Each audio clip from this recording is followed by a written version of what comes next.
కష్టపడి 110 రూపాయలు సహాయం చేశారు.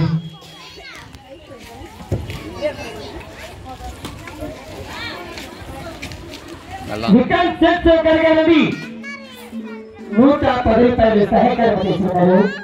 వ్యాపారంలో వాళ్ళ బిడ్డలు చదువుకుని వాళ్ళ పంట పొలాలని వాళ్ళ చేతి కష్టజీతాన్ని రాత్రివేళ కూడా పైన ఉన్న దేవుడు బహుగా ఆశీర్వదించాలి.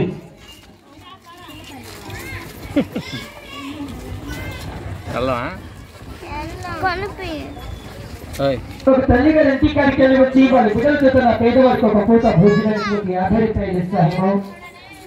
వాళ్ళ బిడ్డలు చదువుకుని వాళ్ళ పంట పొలాన్ని వాళ్ళ గ్రామంలో వాళ్ళ వ్యాపారంలో పైన ఉన్న దేవుడు బహుగా ఆశీర్వదించాలి. నా సర్కస్ సామాన్ సర్దుకోవడానికి ఒక అర్ధగంట సేపు టైం పడుతుందన్నా.